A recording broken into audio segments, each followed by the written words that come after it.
Hey, yo, it's me, Pops Van Marmalade, and you're watching the Comics-Related Madness Network. So come get some. CromCon. CromCon.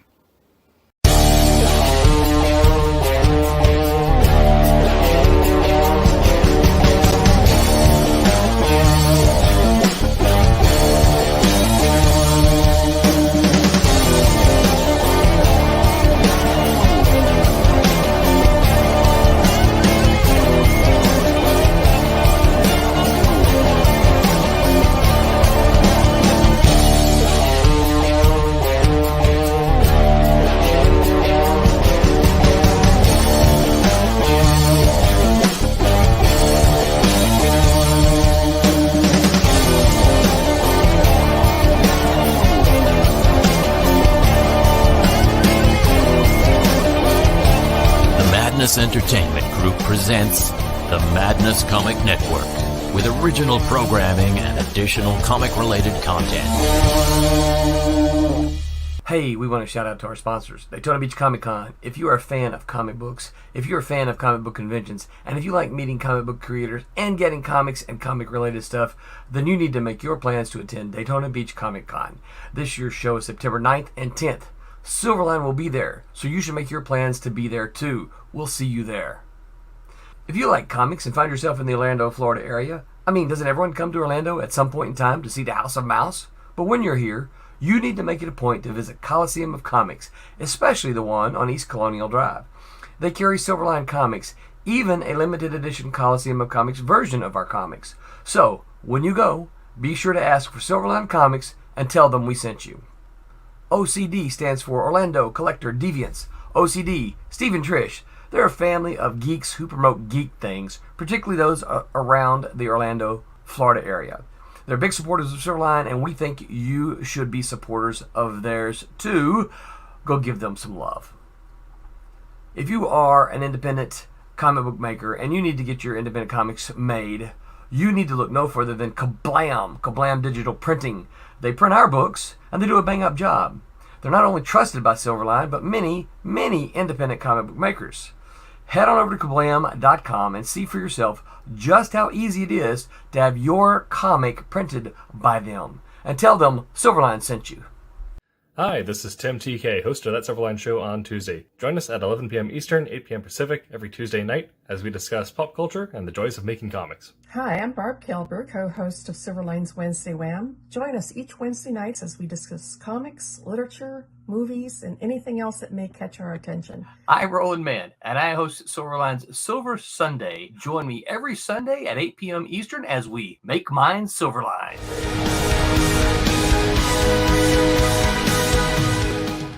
And here we go, creating beyond calculation, beyond politics, beyond the big two. Welcome, Silverliners, to the wonderful world of Wednesday Wham. I'm Dean Zachary, your host, and we've got a bit of a skeleton crew tonight, but I'll go ahead and introduce everyone. I think Barbara, the Empress of the Inks, will be in a little bit later tonight. Yep. But we've got Rob Davis, the Paragon of Pencils. We've got the superior skeptic himself, Aaron Humphreys. We've got one of the wizards of wordplay, Rory Boyle, and myself, and possibly the word bomber will bomb in and make an appearance, John Medic III.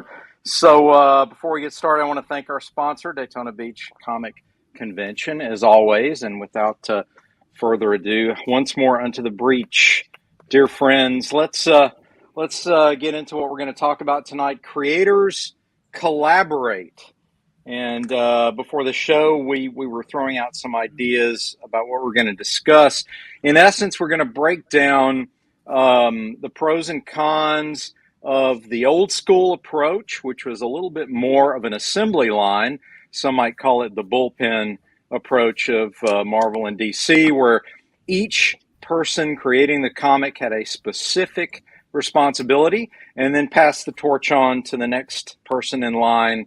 And by the end, you had the mechanical production of a comic book, which then went to printer. Nowadays, with technology, it is conceivable and often done that one person can do it all and wear all the hats. But more often, we have groups of people who wear multiple hats that produce a comic. So, and then at the end of the show, just setting the table here, our pop culture is going to be fun as we're going to discuss the animated Lord of the Rings from 1978 and the Lord of the Rings trilogy from 2001 to 2003, and how they are connected, how they're different, who likes what and why, and everyone can throw, tomatoes at whichever one they don't like. So, Scott gets here. I know, right? I wish Scott was here. He'd have a great time with this one. So, without further ado, let's get started. Oh, look! Just as we're about to get started, she's here. Yay, Barb! You show up. I'm glad you made it. Empress of the Inks Yes. arrives. We're very happy to have Barb. I was just setting the table, Barb, and telling everybody that we're kind of going to be discussing the old school approach to creating comics, which was the assembly line approach, and compare and contrast that with the modern approach and the technology allowing a person to wear either all the hats or multiple hats and share the responsibilities with several other people. And you and Rob, being the most experienced people here as far as consistent ongoing production over the past 2+ decades, in some cases 3 decades. 3 decades, yeah. 3 decades, yeah. That's 3+ fantastic. What a history. Let's start with Barbara. Can you tell us, when you started, was it still pretty much the old bullpen idea of the assembly line approach? And how did it work when you first broke in? How did people communicate with each other? How did they transfer material? How did they approve each stage? How did that all work? Get us started here. The 3 F's: phone, fax, Yeah. and FedEx. Yeah, that's good. Yes. Yeah, it was very much an assembly line process. Everybody had their role to fill.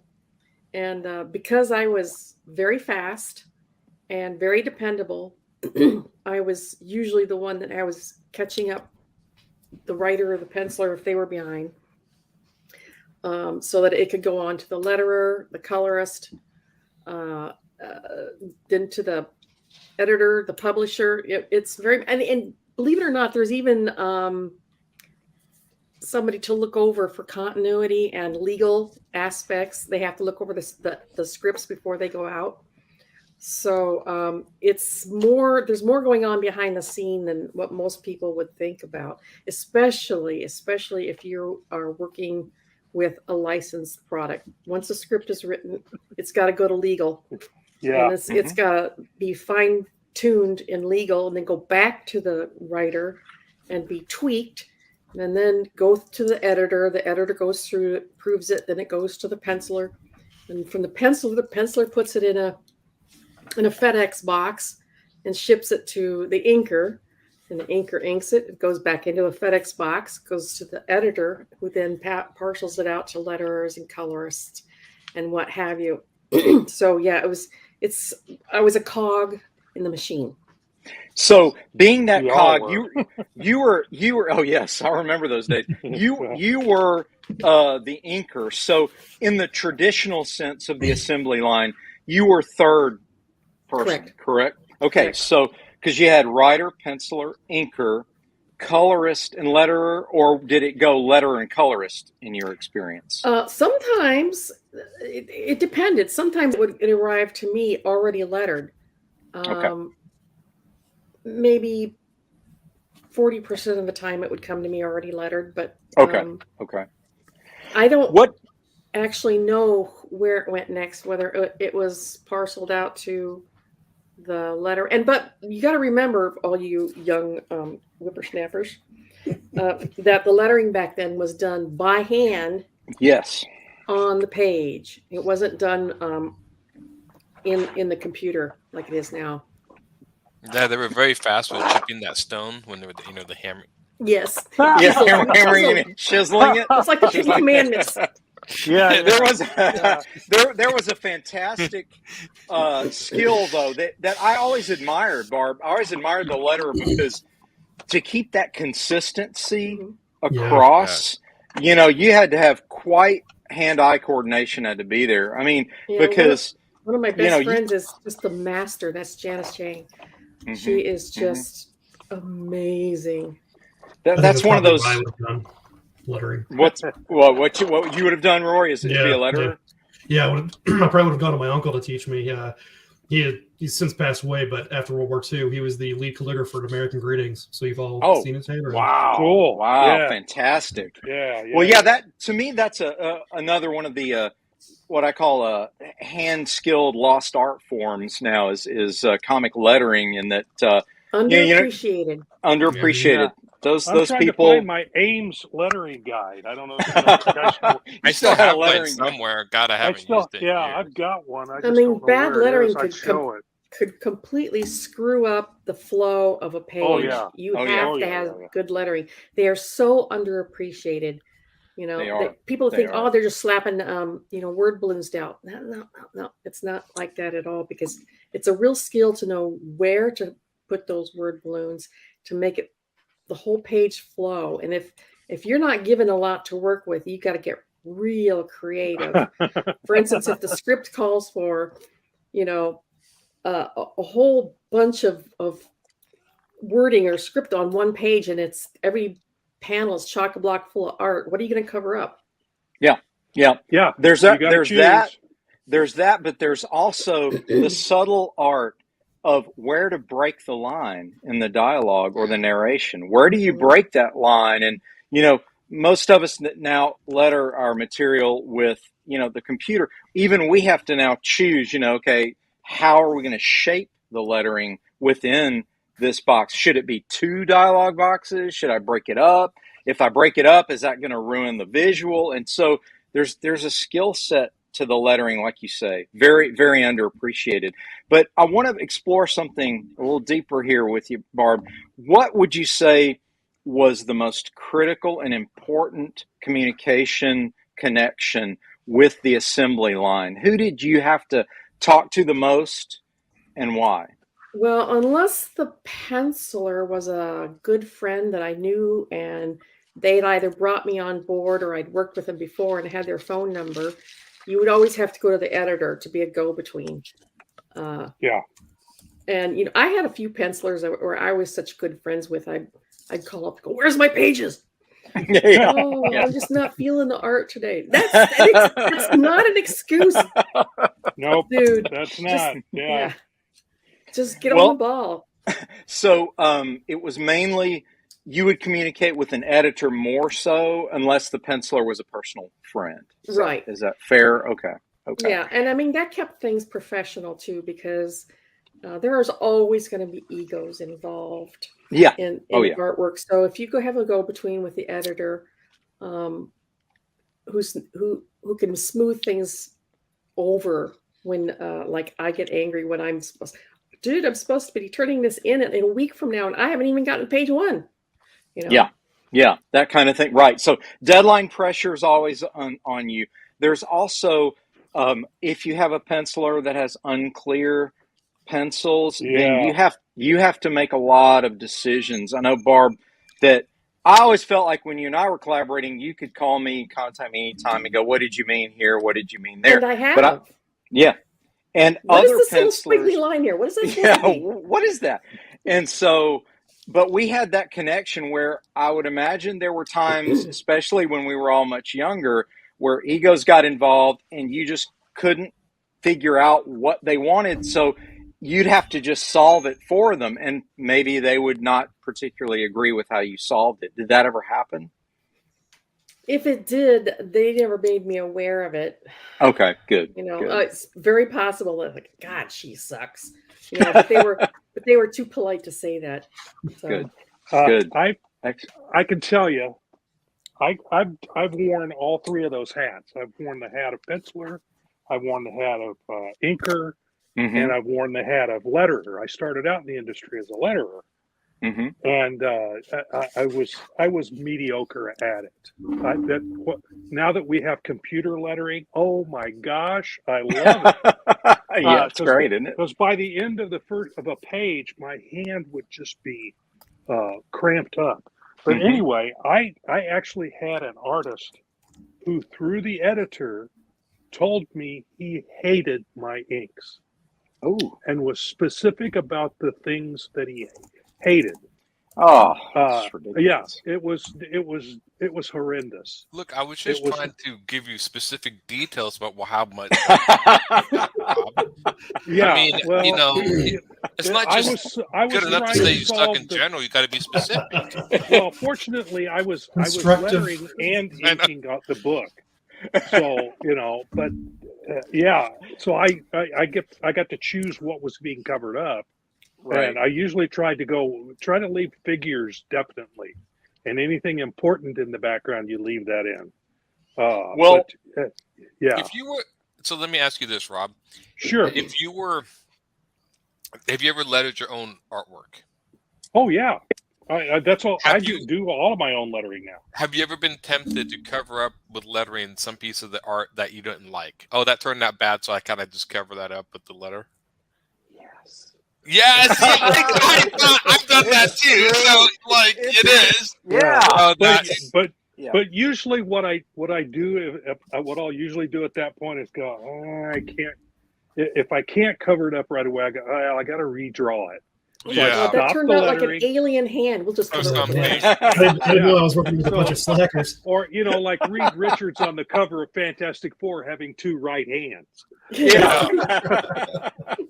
But so I would try to fix it. But you're always tempted if you're your own letterer to cover up stuff that that's kind of. But of course with the Silverline, someone else has lettered it. I offered to letter it. I was going to pencil letter and ink it all, but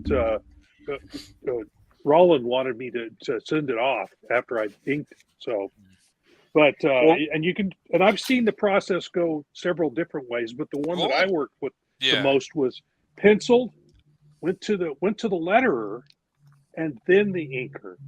Sometimes, because then the inker only worked with those areas that hadn't been covered by a word balloon. Right. Yeah. Now, there were some where they came and pasted them in later, but usually that was the process. It went to the letterer and then it went to the inker. So, depend on how much against the deadline they were. Right. Exactly. If they were really up against the deadline, they send it to the. Sometimes what they would do is they would take the penciled artwork. They'd photocopy it and send it to the letterer.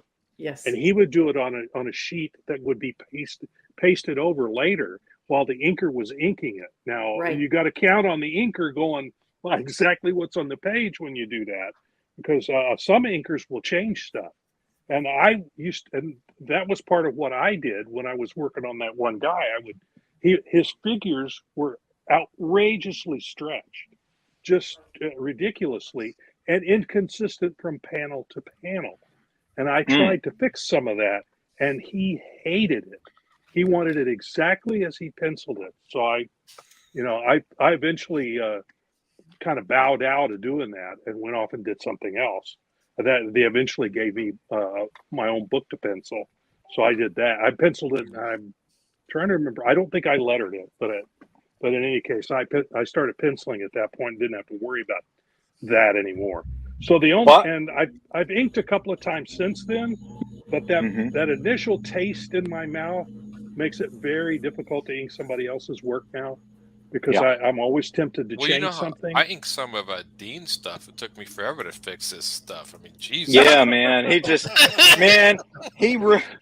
poor Aaron just like slopped that ink all over my stuff, and I had to fix everything. We'll have to nickname you Vince Coletta, huh? Yeah. The challenge with Dean's pencils is they're a little sketchy. Like, he likes to do shading, so you have to figure out, all right, how am I going to transform this shading? Do I make? Yeah. How am I going to transfer the shading into cross hatching or whatever? And fortunately, I finally figured out I have to ink myself, guys. That's really because it's literally like. No wonder inkers don't call me back after he's inking his own stuff. I just realized, it's easier in the end, because I found myself having to draw for the inks when I would do, work. And I was like, Well, if you're drawing for the inks, just ink your own, dude. So you'll be faster in essence. The funny thing about Roland's attitude now about my inks, and I've got to prove him wrong. So you guys got to like cheer me on to prove him wrong. Is, oh man, you're really going to be slow now if you're inking your own stuff. I'm like, no, it'll be the same speed because I won't have to draw it as finished, and then I'll finish it with the ink. Well, the one thing that's so weird is I still see people do like pencils and computers and inks, and I'm always like, you can kind of technically skip the pencil page as long as you put like a very rough in there. Just start drawing it in black. But I see people do full pencil pages in the computer. I'm like, why? Especially if you're doing it digitally, because you can erase the lines you don't like. Yeah, so just do a rough layout of what you want and just start drawing in black ink. You skip the pencil. That's why I never. And people are like, why? This is my pencil in digital, and I'm like, dude, are you high? What are you talking about? Pencils and digital? Here it is. Pencils and digital. You nailed the reason. Yeah. The reason I will most of the time do original pencils on board is so I can sell the original art. That's it. My whole comic is done traditional, so I can sell all the pages if they all 300 pages, all for sale. So for sale. Contact Aaron, everybody, and he's got a sale running. $2 a page, man. $2. It's a deal. It's a deal right now. It's funny because you finish this book, and I'm looking over at a stack of paper that's about this thick, and that's not the only stack. That's not all the pages. I have other pages in the garage somewhere. I don't know. I don't know where all the pages of this book are at. They're kind of Yeah, I have to put it together someday. Someday they're kicked under the bed somewhere. Something like that, yeah.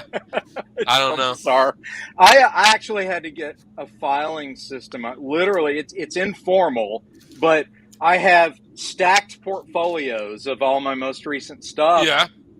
In the stand that holds the printer up, right? So it's like one of those little portable roller stands. Yeah. And so underneath it is just stacked up stuff. So I had to, because I was like you, and I wasn't very organized, and it was just stuff was laying everywhere. You know, then you spill food on it to get something. It gets bad, or coffee or whatever. So, but that being said, being organized is a great piece of advice for aspiring creators and those who are just getting into business. Be very organized. Keep your older pages, because a lot of times, and this is a little secret to the industry here, if you're a penciler, you can take a background that you drew on page 3, and if you're in the second issue on page 15, you can throw that background on the light box and just trace it, because nobody's going to remember it. Or scan it in Photoshop and lay it in. Yes, and lay it in. And manipulate. Right, and manipulate. So, which is what I do. Right. Well, again, me thinking of selling the original page, I'd want it on that page, but you don't have to redraw it from scratch, is my point. You can find ways to save time. But I want to get back to Rob briefly here and ask you, here's the bottom line question for you on this collaborative process. What was the weakest link between assembly line creators, and what would you offer as the solution to that weakest link for those who are just getting started? They're part of a collaborative process. What would you tell them? Who is the weakest link connection and how to fix it? The penciler. Okay. The penciler is the weakest link. He gets jammed up. He jams everybody else up. He's the first link. He's the first link. Writers it can sometimes be the weakest link, but usually what really fouls up the timeline in getting a book out is the penciler getting behind. Okay. So what if you want to get into the industry, one of the best positions to be in is actually an inker. If you're good and you're fast and you're steady, you're going to get work. Am I wrong, Barb? No, you're not wrong. You got really busy because you were good, you were fast, and you were reliable. Yeah, in the 12 years that I worked full time as a comic book artist, I never missed a deadline once. Sometimes I had to stay up all night and to work a couple days straight, but I never missed a deadline, and people knew that. You know, and that's it. So if you want to break into the industry, if you want to get steady work, becoming an inker is the way to do it. Okay, that's good advice. I'm going to pause for a Is- minute and welcome Haley in. Haley, it's Hey, good to Haley. see you. Hello. Thanks for joining us. We're just Yeah. seeing her icon, but what the heck? I know my camera. Yeah, Your camera. We're, we'll figure it out, but I still haven't. What do you mean her icon? I thought that's how she really looked. That's I'm really a cartoon. No, I was going to say, Haley, we're going to definitely get your input on something tonight because we're talking about the production and the collaborative process of getting a comic book made, but also the comparison of the old style assembly line versus the new situation of somebody like you who can do everything with technology, right? You can write it, you can, is a big, yeah, you can ink it, you can finish the whole piece. So you're one of those rare talents where you can actually do it all. And so I want to definitely get your take and your advice to the up and coming folks who are breaking in now. But I just asked Rob, I said, what's the weakest link of the assembly line and how do you fix it? And his take was the penciler. And I agree with him. The penciler, because the penciler very often takes the most time to get his part of the assembly line done, that often becomes the weakest link in the chain. So he was advising that one of the best ways to get in the industry is to be a good inker. My advice as the penciler would be, if you want to get in the industry, learn how to be very fast and do a page a day, at least a page a day. Yep.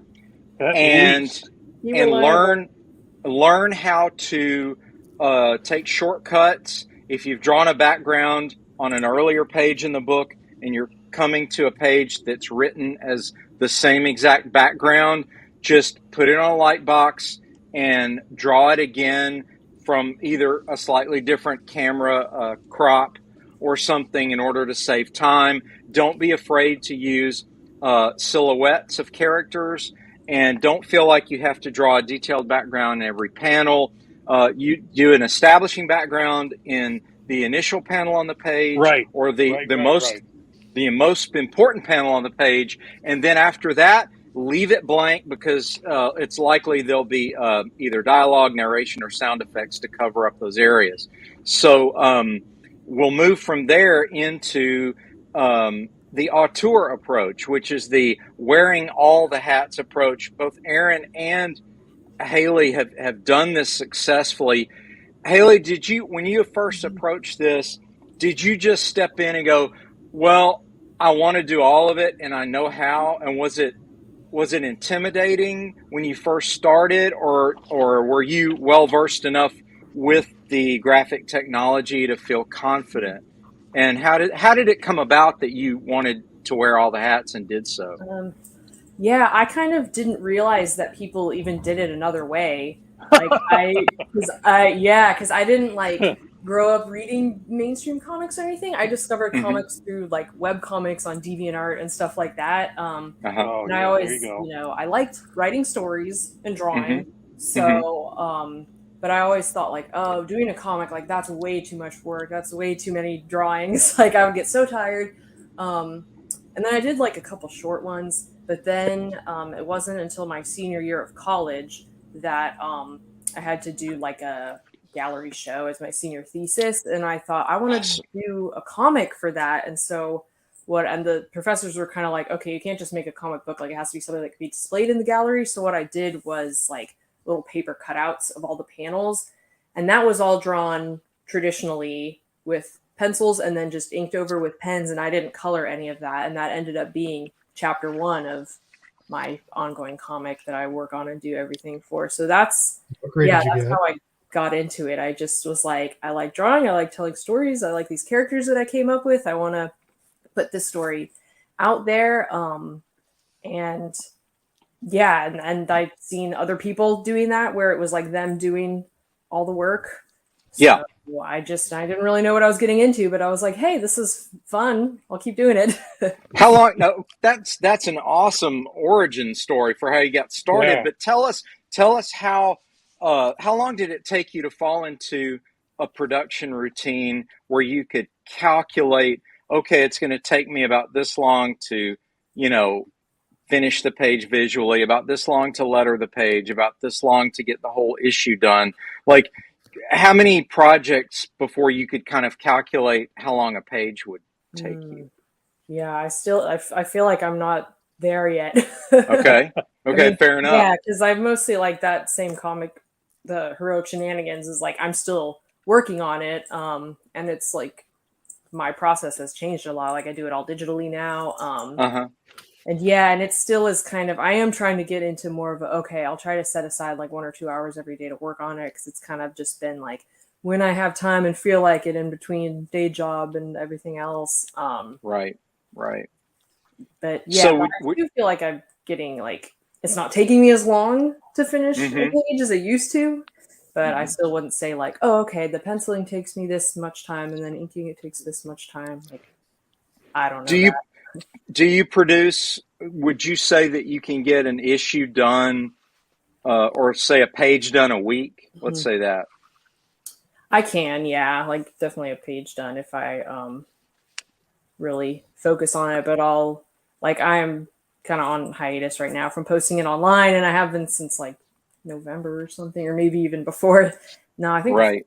But yeah, but when I am updating it, like, and it's different. Like webcomics have even changed, because it used to be very much like a page every week, and now with stuff like webtoons, it's like a much longer episode every week. So people want to read, which I'm like that too. I'd rather binge read something than read a single page every week.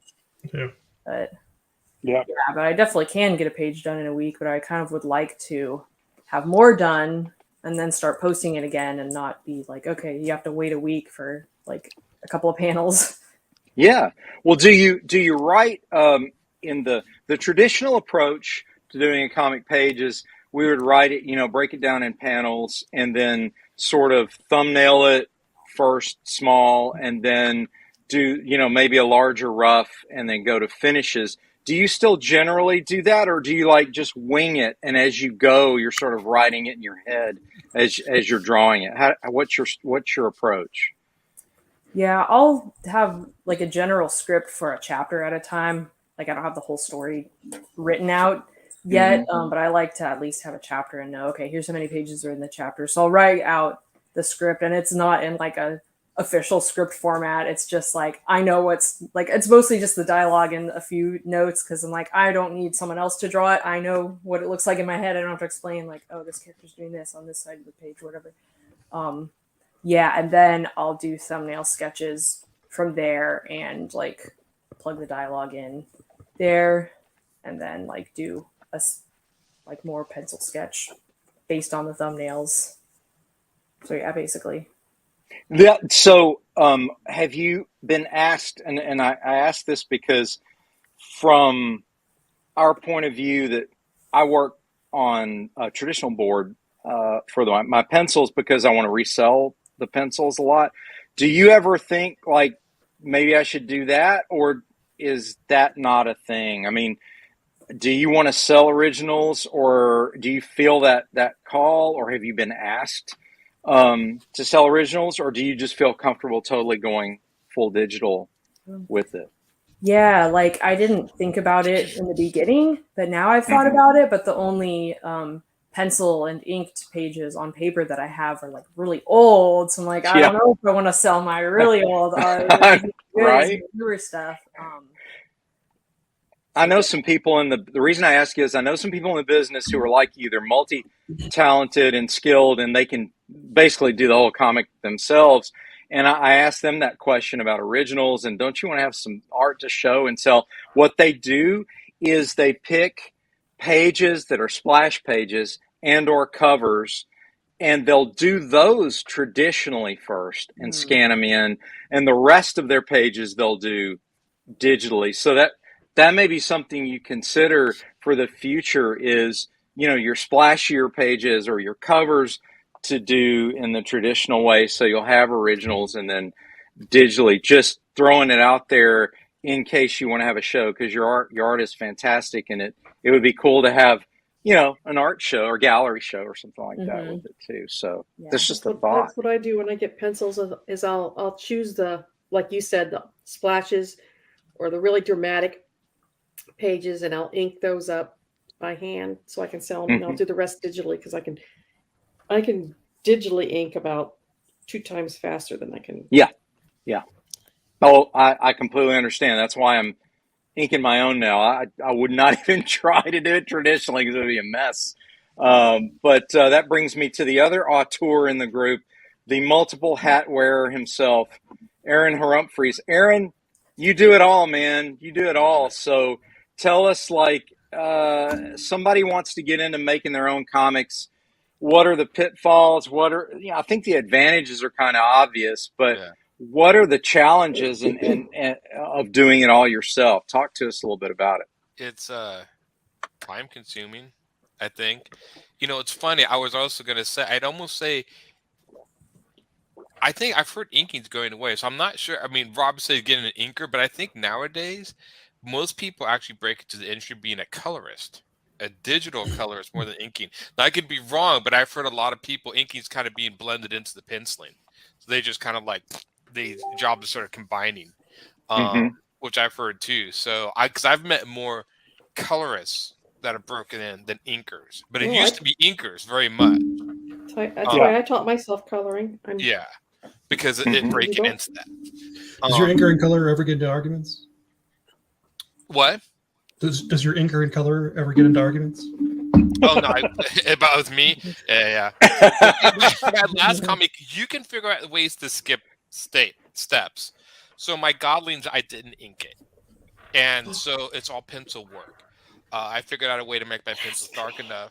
And I know Roland doesn't. Cheater. Sorry. Cheater. Strangely enough, I've actually fooled some professionals into thinking it was inked. Oh, nice. Michael Omin, he looked at it one time, and I said, "This is pencil." He's like, "That's pencil," and So Barb, I fooled professionals into thinking it's inked. So yeah, that's what I thought. Yeah. So yeah, I don't know why I'm sketchy enough on there that I don't know why I trick him, but you just darken it. You keep darkening it through the computer on the photocopier, and then you darken it on levels. You have to pencil it differently when you do it that way. You do. Yeah. So I do what's called a final pencil draft, which would be, I guess, considered the inking draft of it. So in a way, you're really not saving that much. Not saving that much. The reason I didn't ink Godly is because I actually did ink a panel and put it with that old page. The old, I have like an old sort of book page. The inks contrasted too much with the page. They didn't stand out, and I wanted the artwork to kind of fade into the page. Because you have that parchment look. The pencils faded more with the gray tones into the page, so it just looked better. So I just stuck with that. My next comic, I'm going to ink. Yeah, you have that old parchment look going on your pages. And the ink was just too much of a contrast, so I decided my next comic I'm going to ink. And I would probably hand ink it. I've done work on Cintiqs or whatever. I can never do the tablet, the Wacom tablet, but I can draw on the Cintiq. But Cintiqs are spendy. I get the iPad eventually, maybe. It just comes down to rhythm. I can usually draw a page in 2 days. But then my new comic might take longer. I'm going to take a little more time with the new one. But also I set up for things to do. So my next comic, I am going to color a specific way. So I'm not going to do my cross hatching on it. So I do, based on what the outcome is, I do skip steps or combine steps. That might be helpful people starting out. You don't always have to do the traditional steps sometimes to get what you want, especially with digital technology. You can find ways to bend rules and bend things to get what you want. I have a friend who, for background, he's making 3D models of buildings and cars and other things. And then he just drops the models where he wants and then just draws over the top. Wow. That way he doesn't have to worry about perspectives. He could just decorate it and do as he sees fit. And they did that too. That's how because I looked at the Star Wars comics and like, does somebody really draw that Millennium Falcon like every time? But they're like, no, it's a 3D model. They drop it to the comic. That's how they Genius. Yeah. Cheaters. It is. It would consider. I mean, now you look. If it doesn't take you a long time, you did it wrong. Yeah, because you can imagine the guys who draw the Star Wars comics in the late 70s and 80s. They were like, he Tons. You We had to draw that losers! stuff by We had hand. to Yeah. draw it by hand. We had Yeah. to project it. Well, actually, what we used to do is if we had a particular car in a comic. I remember when I was drawing Nightman, and I had one of those die-cast models that I got at like. Yeah. I don't know. It was of a Viper, a Dodge Viper. Oh yeah, the old Viper. Yeah, and that's what I decided that was going to be the car he drew. So I would literally just pose the Viper on the desk and draw it, hand-eyed, drawing it. But in a way, that's kind of what they're doing with 3D models, although they're tracing. Tracers. They're tracing over the top of it. It speeds up workflow. I think digital technology has allowed us. I think with Haley, there are ways we can combine steps or skip steps. One of my favorite comics that is partially penciled is Blade of the Immortal. Which is all manga. But he does, and he'll go through the comic and he'll do actually inked panels, and then he'll go to straight pencil, like the pencils you do, Dean, which very but he goes back and forth. Hatching and stuff. Blending. Very interesting idea. His stuff is great. I mean, he's been on since the early 90s. Blade of the Immortals. Yeah, I remember that. Yeah, I do remember it. So penciling comics, like just publishing pencils, has been around, but it's not as popular as today. Because technology, you can publish pencils if you want. You can publish anything. And of course, there's people who do the painted comics. Speed painting. There's a guy who I can't remember his name. He did a comic called Sunstone, and another he almost speed paints his comics, and he does them really well. I think he did a lot of stuff for Rat Queens too. And I can't remember the guy's name. And it's called Sunstone, huh? Yeah, Sunstone. Just don't show any images on here; we'll get banned. I understand. I'm familiar with that book. I've been told about it before because I think the guy. I think he got some mainstream work, if I'm not mistaken. Stefan Sejic, I think is his name. I hope I'm saying that name right, yeah. Yeah, he's from Croatia. Yeah, he got some work with Harleen, with DC. Yeah. I think he did Harley Quinn stuff. Yeah. Joker and Harley Quinn stuff. But he just basically does straight up speed painting his comics. Yeah. I was never good at speed painting, digital painting. Like my brain couldn't wrap my head. But if you're good at that, I mean, I'm sure he's knocking out a page every day, every 2 days. I mean, those speed painters go fast. Is it actual paints like acrylic or no digital speed painting? Digital speed painting. Okay. Yeah. Okay. So if you actually, I'm good at the wine and painting nights. Because some of them will time themselves like 2 hours for a painting or an hour for a painting. They go as fast as they can. And if you look at a lot of his work, it's almost sloppy in certain ways, but when you pull out, it all kind of comes together. It looks organic. Yeah. So there's modern technology has had so many different ways to approach comics. I can tell you the way, like I said, I can talk to you about the way I approach it. But anybody, I mean, I think now with most comics, there is more of like, it doesn't have to look like a comic book. It can look like so many different types. I mean, you can like pick the art style that would fit your book. If that makes, sense. Because you can do like a flat flash, sort of flat look to it and stuff. Or, I mean, I see all sorts of stuff, which I think is fascinating and much more. I wish people would lean into that more, that you could do all sorts of crazy stuff. I still see a lot of people that would do like horror and sci-fi and then still draw traditional superhero when it's like, you don't have to. Image does it a lot. I mean, there was a book called based on the Odyssey that was like this psychedelic book. It was like crazy colors, and it was just really crazy looking. And so, that's some cool stuff. So There's a guy does some you're discussing now. His name is Mark Simpson. He goes by the pen name Jock. You heard of Jock? No, I haven't heard of him. He's a British, actually a Scottish artist, and he's done a lot of stuff. It's real loose. It's almost like a Sienkiewicz style, but it's real loose and fun. He's doing a book right now called One Dark Night, and it's about Gotham with all the lights. They have a power outage. Oh, that's cool. That's cool. Batman is transporting a dangerous prisoner from one side of the island to the other. Yeah, look it up and look at some of the pages. It's called One Dark Night.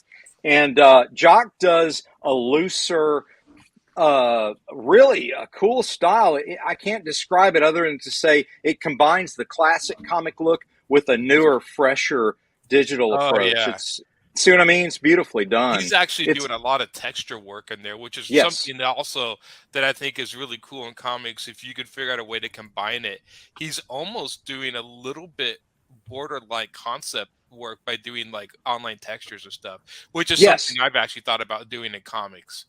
Which is really cool. Yeah, that I just think there's so many ways to approach comics nowadays. Oh, absolutely, absolutely. I'm with you though. I love experimenting with.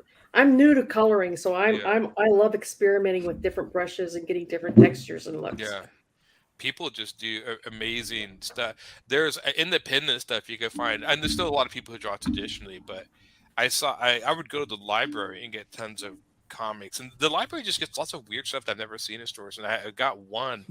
I don't really remember the story so much, but I do remember the art was done almost in an impressionist style, like a painterly impressionist style.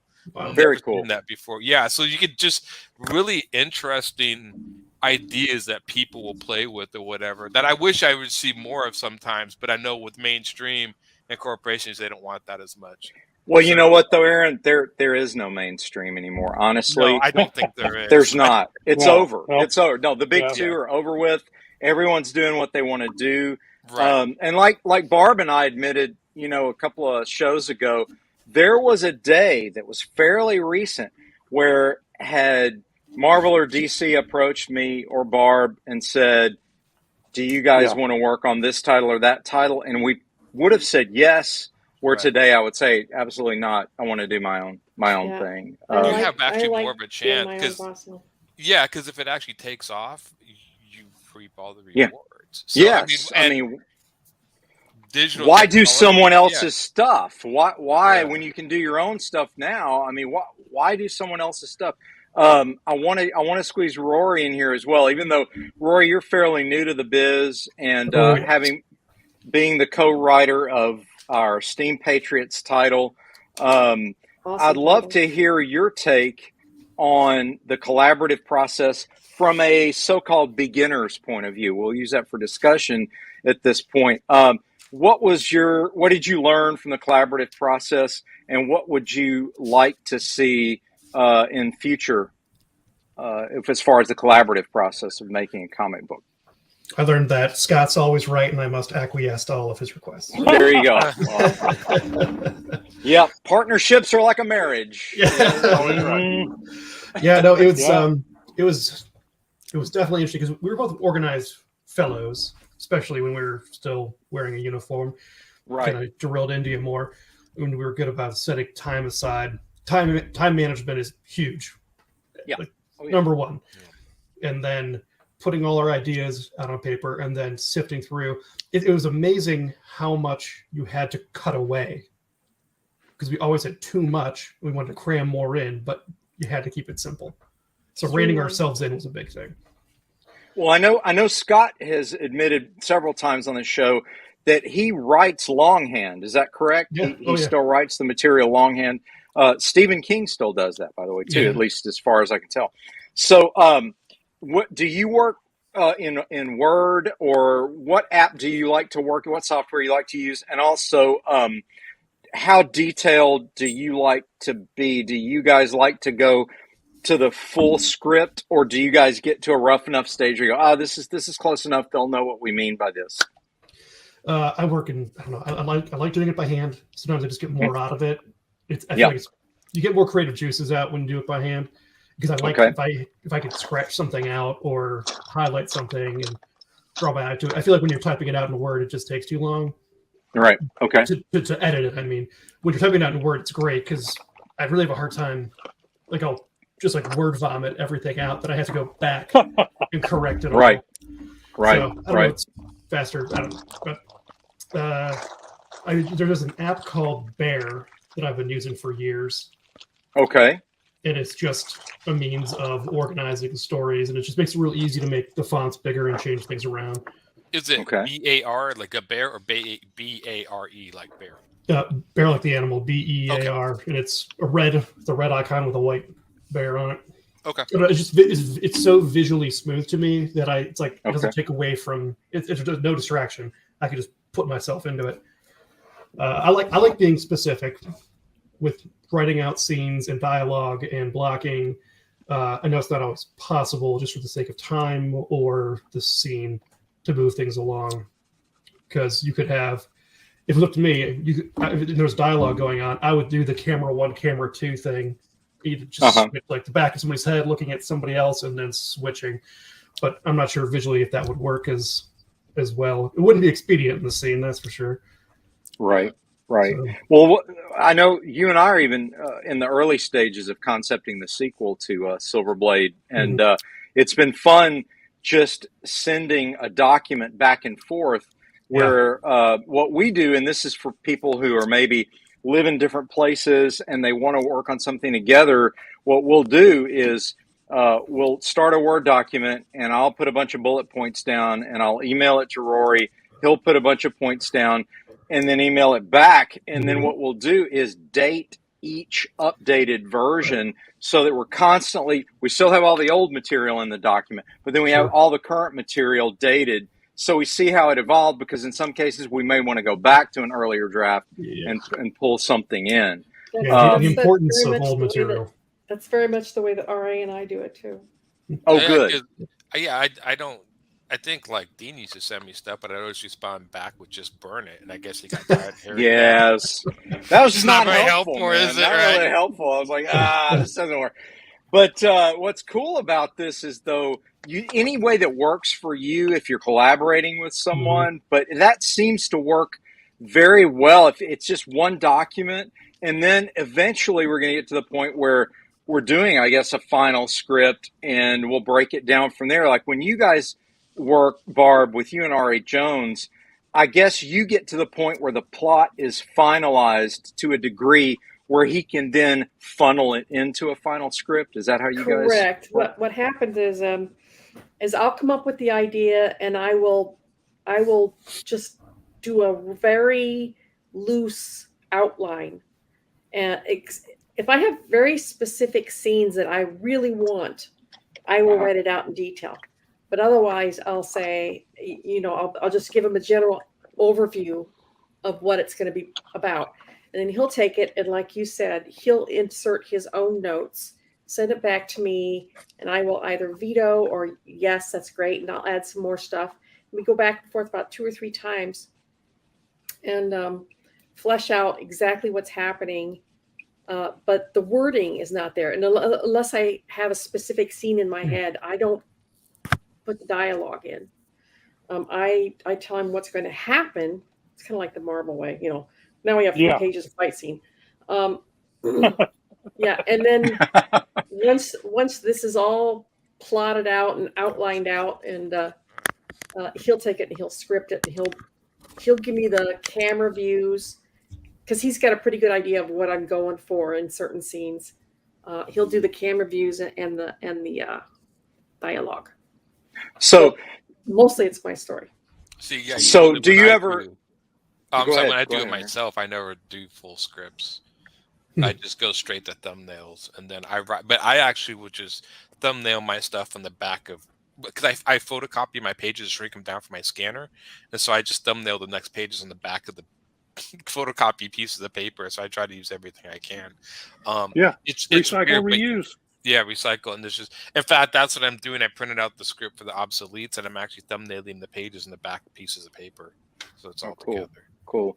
And so your multi-personality disorder works well for you then, because each person talks to it. Yeah, see, there's an assembly line in Aaron's head is what we're learning. Right. Another cool thing about the collaboration that I do with RA is that I'm knowledgeable in some areas that he's not, and he's knowledgeable in some areas that I'm not. So, I mean, my story is about an 11-year-old girl. RA's never had kids. So that comes down heavily on my side of the story is how the kids are going to react. Also, he, which kind of surprised me, he doesn't have a lot of military background work, and I do, because I'm a military mom. I'm a military daughter. I was raised around firearms all my life, so I will actually come up with just killed a man just to watch him die, things like that. Most of the armament and Take your guns to town, Barb. most of the armament and definitely all of the computer technology is me. Yeah, Very- RA is not Yeah. a technophobe, but he's not technically experienced. Yeah. He's not afraid of it. He just doesn't use it. Yeah. What electronic programs do you use? The Wacom tablet I brought up. Is that like a self-contained tablet with its own software? No, well, here's the way. They The make difference in a those, Wacom and a Cintiq or an iPad Pro Yeah. is that in the old days, and I'm not even talking that old of days. I'm talking the late '90s, right? Which is old days for some people, but we had to use a Wacom, if you want to say it the way they want you to say. I always say Wacom.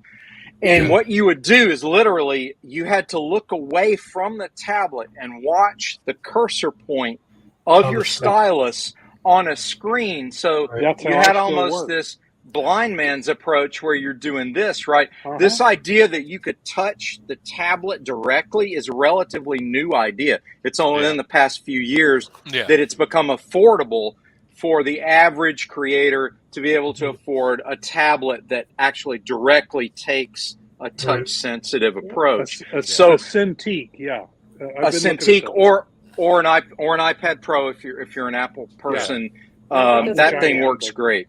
Yeah, Aren't iPad Pros about $1,000? I just a bought little one. more. I've actually got two of them sitting around here. This is a brand new one, iPad Pro. And between the iPad Pro, the pen, I bought a warranty on it, and a case to hold it. It was $1,200 altogether. Okay. Yeah, because I was thinking $12 and Cintiq's about 1,000 to 2,000.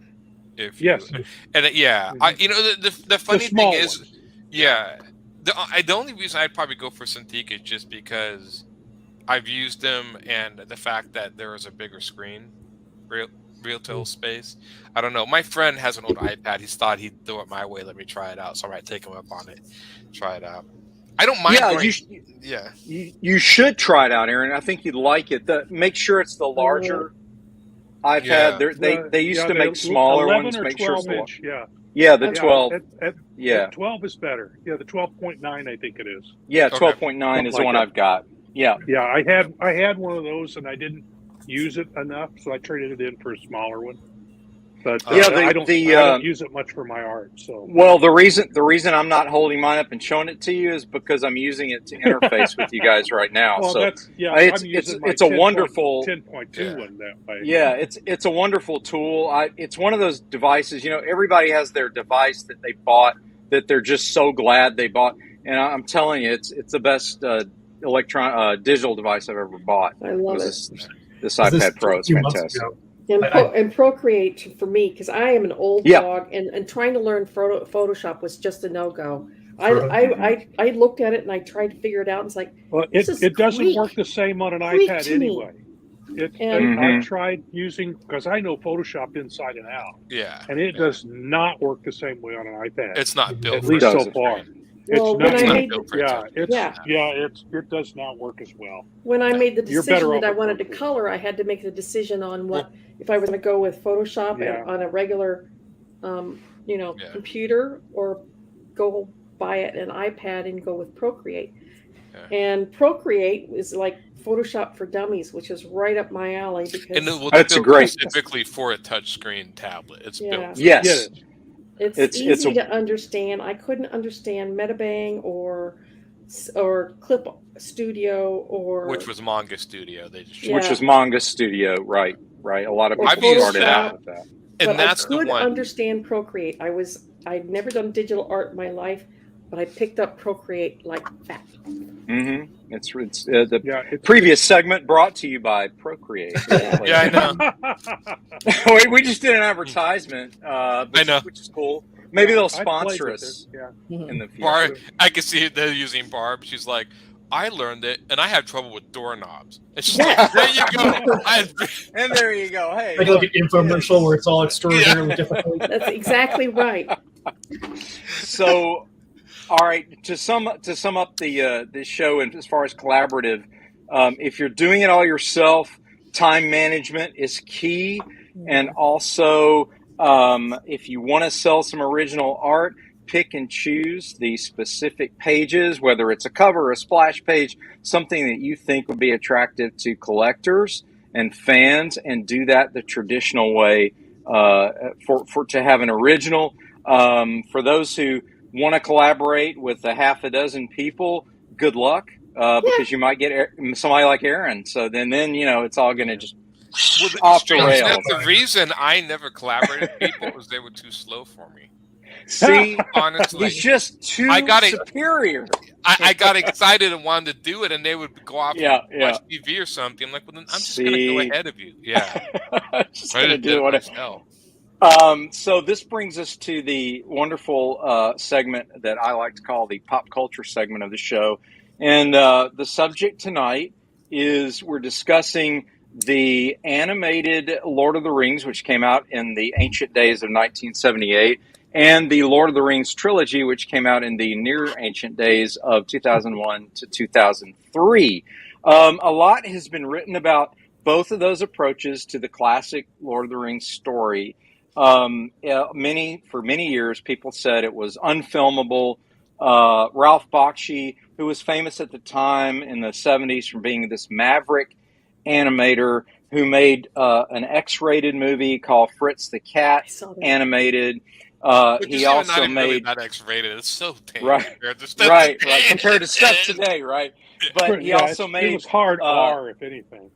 Right. And he made something called Heavy Traffic.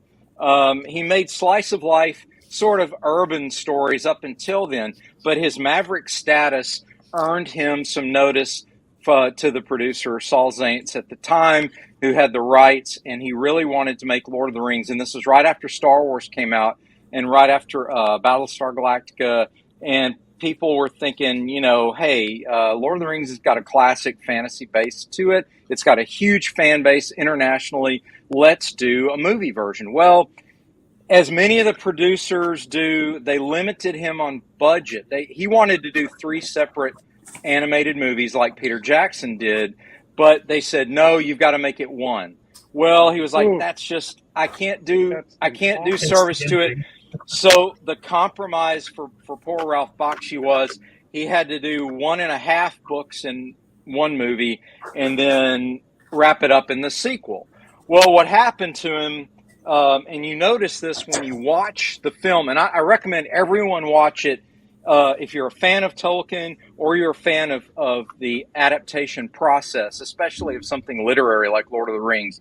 I would highly recommend watching Bakshi's version because you'll learn a lot about how he summarized and streamlined a very dense and detailed fantasy story into a very enjoyable first hour of an animated film. After the first hour, Bakshi's version tends to fall apart because he was losing budget, he was crunched on production time, and he had a lot of war scenes with crowds of people. What he ended up having to do was he shot it down in Mexico. He had a bunch of extras on horses wearing gorilla masks and carrying wooden weapons, and he literally had to have his animators trace them, which was called rotoscoping at the time.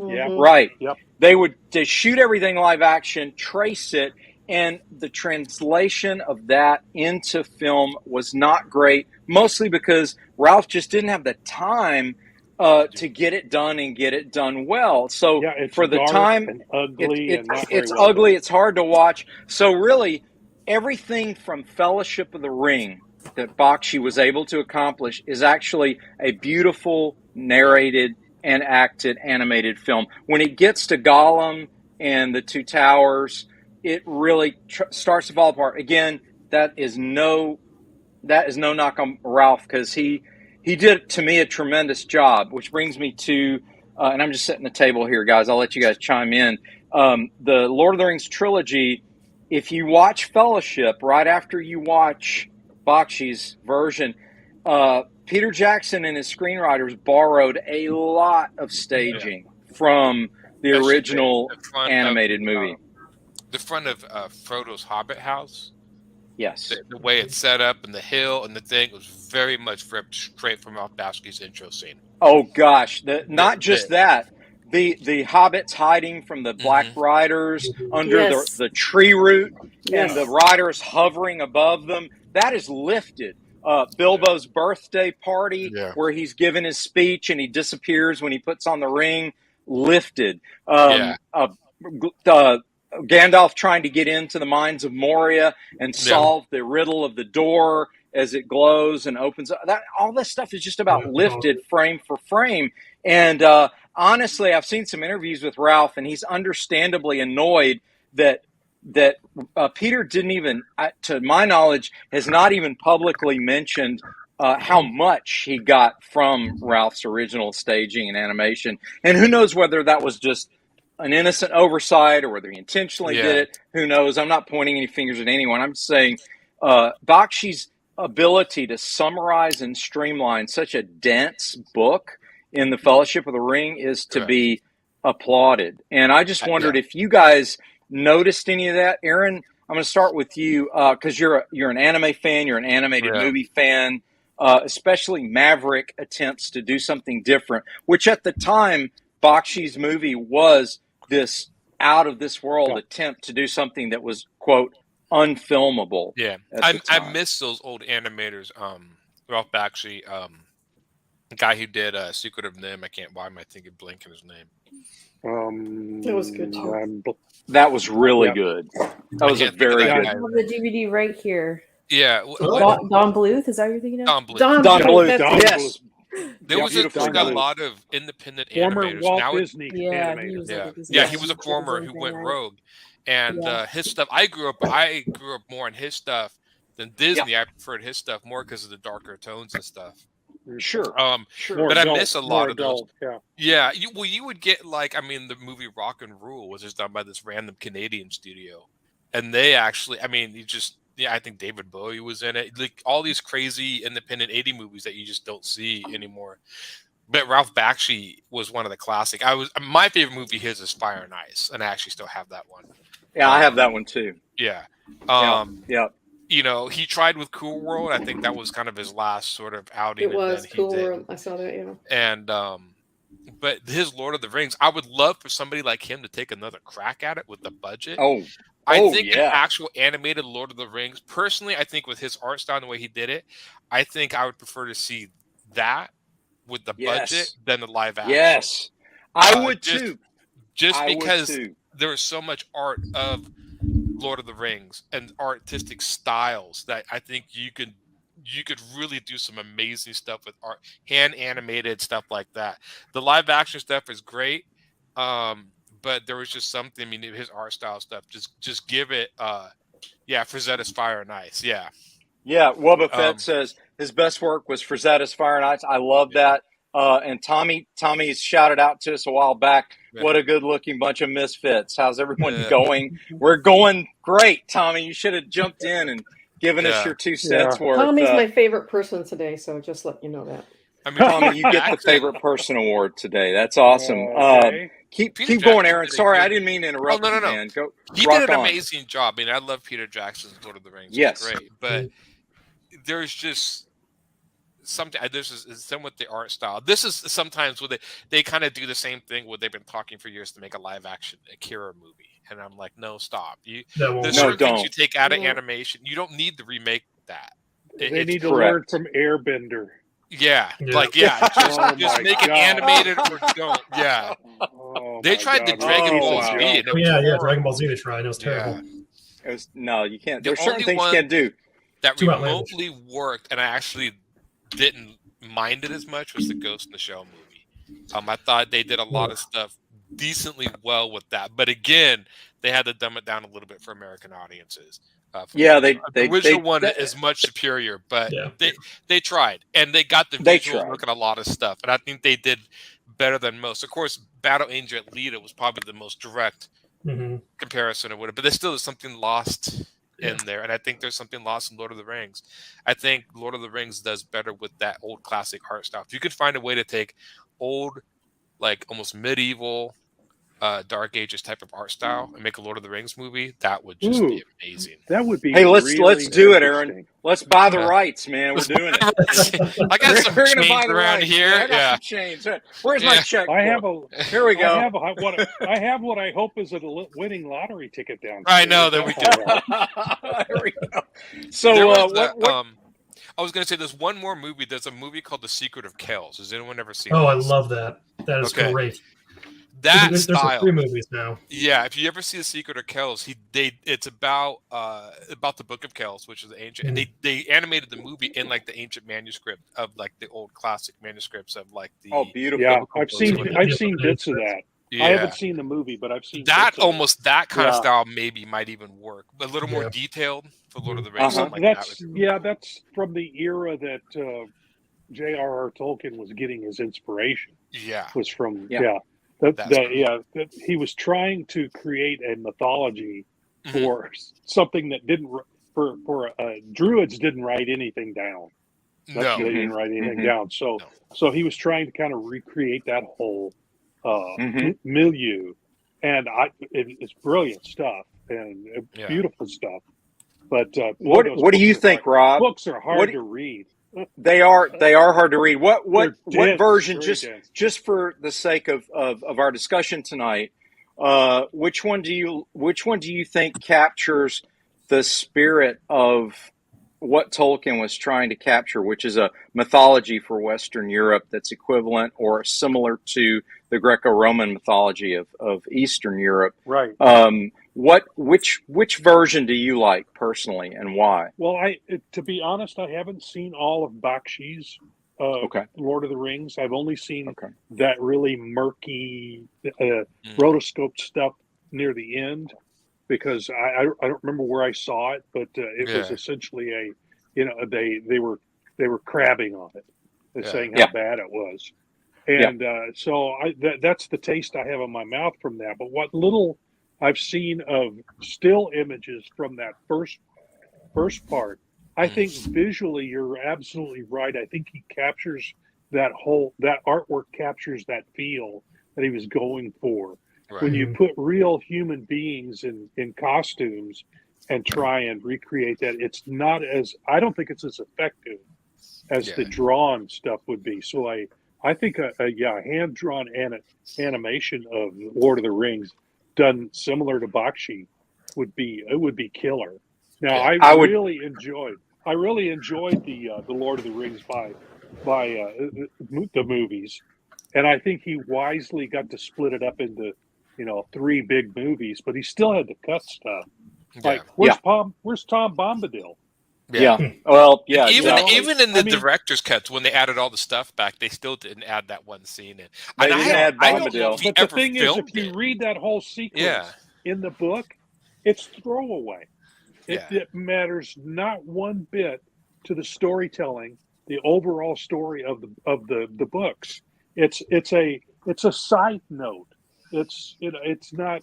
It's great in the book, and I love that whole sequence. I love Tom Bombadil. But it doesn't move the story forward. Yeah. It eats up time that you need for the movie was still 3 hours? The short version was 3 hours. And the director's cut is like 4 and something hours. Yeah, I've seen the director's cut. It's gorgeous. Yeah. But to throw Tom Bombadil in there, it would throw the whole the beats are wrong for a movie when you do it that way. Yeah. But it's great in a book. Yeah, I agree. I would definitely recommend, Rob, if you get some time, watch the first hour of Bakshi, and I think you'll really get. If I can find a copy of it somewhere, or you might even be able to do YouTube. Amazon maybe $4. I think YouTube probably has it on there for free. I bet if you can find it on YouTube. Snippets here. Yeah. And if nothing else, the early parts, the early parts are fantastic. It's beautiful. I think some of the other movies you're talking about, I haven't seen either. Some of the other animated stuff, but I don't see that many movies anymore, except on Netflix. But same here. Stream a lot. Rory, what about you, my friend? I spend a lot more time in the studio anyway. Oh yeah, Rory. What about you, Rory? Which one? Live action animated? Go. Well, I have to say the live action is just far superior. I think it just it flushes out the story more. And it's like I said, it's not Bakshi's fault that he didn't have the time and money to do it. And that 70s cartoon style is perfect for that medieval fantasy. That is like iconic. You can't go wrong. But I grew up, I mean, when was the first Jackson movie come out? Was it 2001? 2001. Oh, 2001. I'd have been a sophomore in high school. It's hard to believe that peak of movie's nerddom. 21 years Oh old. yeah, peak of nerd. Wow. Yeah. So my whole high school career was Lord of the Rings, and it was amazing. Yeah, it's an Epic. amazing film. Yeah. It absolutely is. Yeah, he did a is. fantastic job for what he did. It's just there's always something lost, and even this is still my problem with a lot of CGI animated. I rarely see any animated movies in theaters or stuff that comes to America because there's still like you get that now they're getting into the uncanny valley. It's like it's a cartoon character. He's got these weird realistic eyeballs, and that looks creepy. And so I'm like, what? I know CGI is 1,000 times cheaper to do, but I do miss old stuff. Yeah. What did you think? Did you see the Tintin movie? Yeah. Wasn't that? Didn't he do a live action? Or was that. that animated? Was that CGI? No, it was animated. It was Animated. realistically animated. That It was was the one 3D, Spielberg did, 3D didn't it? animated. It's incredible. Yeah, it was no Polar Express. That movie freaks me out. That is a freaky movie. That movie freaks me out Nightmare too. territory. That is nightmare territory. Yeah. So Haley, what about you? The live action or the animated, or have you seen the animated version of Lord of the Rings? For me? Yeah. Yeah, I haven't seen just as we were talking about it, I just Googled it to like see what it looked like. No, I've never seen it. Just the live action. Worth it. Yeah. Okay. It's worth it. It's definitely worth the watch, especially with your more animated style, to see how they were so perfectly reductive in their designs of each major character to really capture the essence, especially with people like Boromir. He has to stand out so much from Aragorn. And you'll notice that Aragorn doesn't have a beard in the animated version. And they did that primarily to make it more easy to separate Boromir from Aragorn. So decisions like that had to be made, and it works. The iconography of that film works very well, I think. So highly recommend that. Barb, what about you? John I know Hurt does the voice. Oh yeah, John Hurt does the voice. It's awesome. John Hurt. Oh yeah, fantastic. Barb, I know you've seen them both. Thoughts? Mm-hmm. I really enjoyed the Bakshi, especially like you said, the first half, and then I was like, "Oh my God, look at this rotoscope!" I know. It's a mess. It's a mess. That completely threw me out of the film. Okay. So fair enough. But the live action one gave me shivers. I loved it. I absolutely loved it. Good. Yeah, especially the scene where Gandalf is coming down off the hill. In the second, that's the second one, right? Yeah. Yeah, with all of the armies following behind him to come save the day. That just sent chills up my spine. Mm-hmm. Yeah, at Helm's Deep. Yeah, even though in the books, with the light in the books, the staff, sword, yes, staff, or sword, yeah. Beautiful, see, great. I made the horrible mistake of picking up the Lord of the Rings trilogy for the very first time during finals week at college. Stupid. Yeah, I did too well. Yeah, because I couldn't put them down. Yeah. Well, the chills moment for me, if we're talking about Jackson's trilogy, was the opening of the Two Towers. I thought that was the best opening to a sequel that I've ever seen since Godfather Part 2 and since Empire Strikes Back. That was Two Towers, the opening sequence where you get that drone shot over the mountains and you're hearing Gandalf face off with the Balrog, and then you go right into a mountainside, and then boom, you're following Gandalf falling with the Balrog as they're battling each other, falling thousands and thousands of feet, which is, physically impossible, but it works for the shot. And then boom, it ends, and it's Frodo waking up from a nightmare. So it works because Frodo's imagining in his head that battle of what Gandalf must have experienced as he was tangling with the Balrog during their fall. And I thought, man, what a great way to bring us from the end of Fellowship right into where we are with good Two storytelling. Towers. So, Good storytelling. Thought it was excellent. It's funny. Now you think of opening a movie. I think my favorite opening to a movie, because I have to put my them. I think it's the original Blade movie. Blade, the first one. Mm-hmm. Yeah, I've never seen a movie set up a character. I mean, after that scene, it's like you don't need to know anything else about this character. He just told you everything you needed to know about it. It was just very well done. They used the template. You know, I have to bring this in, and everybody's going to laugh, but if I didn't bring a Bond reference in, you know, it wouldn't be Wednesday Wham. But what they did was they used the James Bond template there. In the early James Bond films, the pre-title sequence was basically an introduction showing the character doing what he does, like usually wrapping up a mission. Then they go credits, then we start a new mission. So they kind of did that with Blade. They kind of did the same sort of thing. But it works. It works very, very well. There was a what was it not? I was always into I think it was the Terminator opening sequence, especially the second one where it cuts to the future and shows them fighting. I mean, that was always like you really kind of need to explain more about you knew what was happening. And those sequences are always good in both Terminators. Where, I mean, especially the first one, you have these two people just appear out of thin air, and you have like no idea, like what are these people from that dimension, or you have just no idea. And then you just follow them. Yeah. Apparently, I read that the guy who played Reese, they show him like actually fall in the cement when he comes in.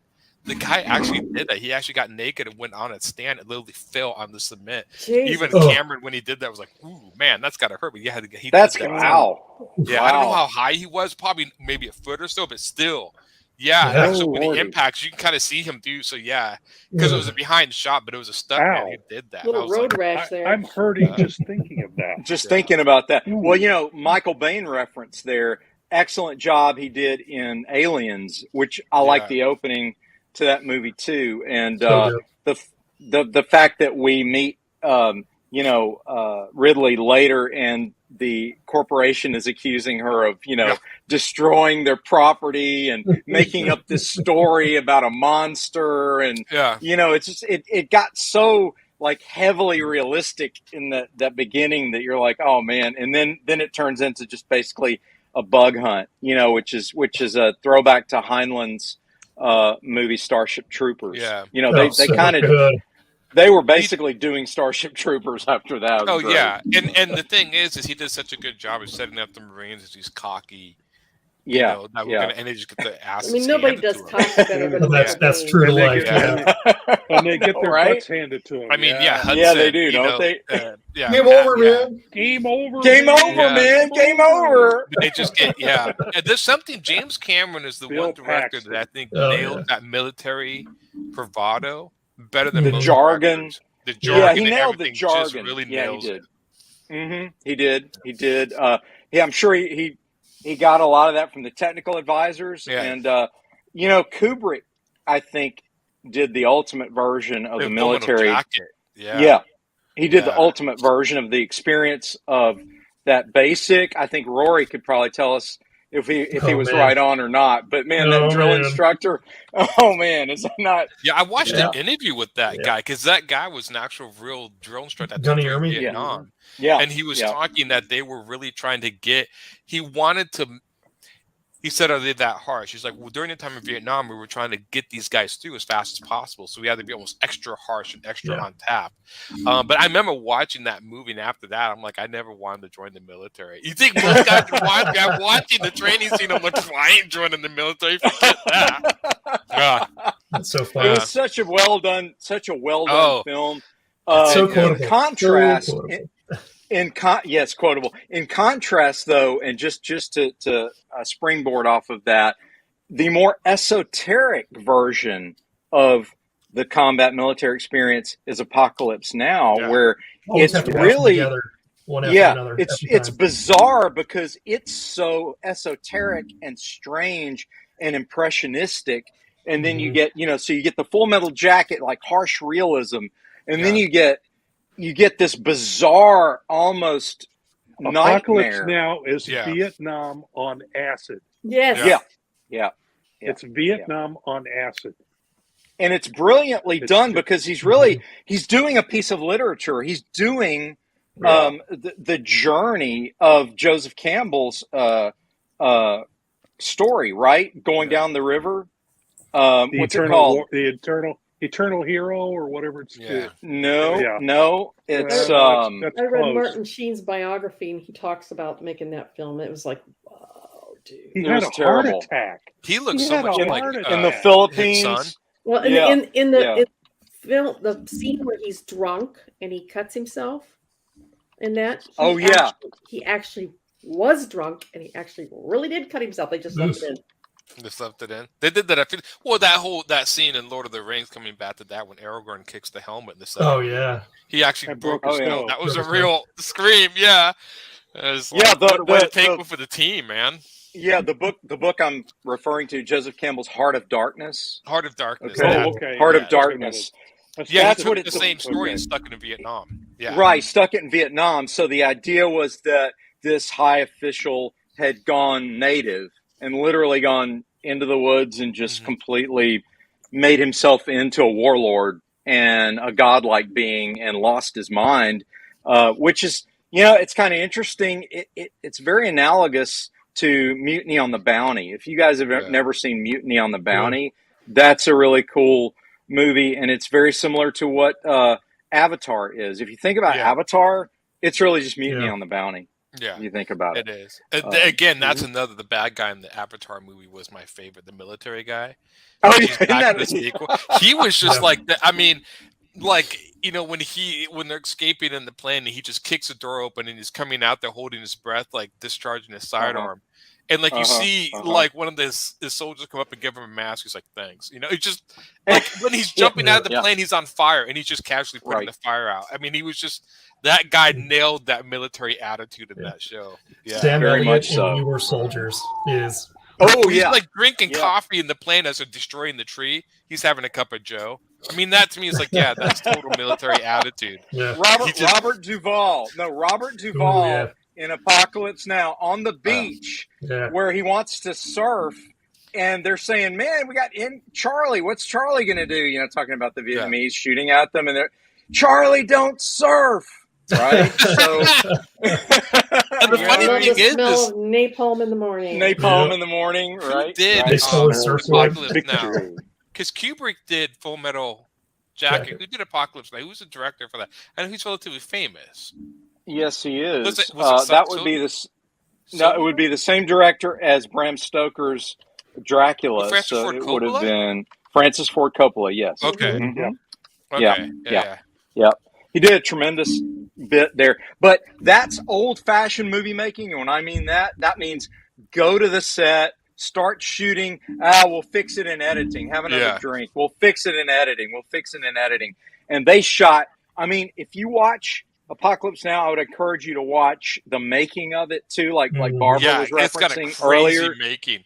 It took him years to make gosh. It's like, how did they survive the shoot? I mean, it got destroyed by a hurricane halfway through. It was just like Dracula ended up like fascinating. And I, as I mentioned earlier, Martin Sheen had a heart attack. Yeah, I know, right?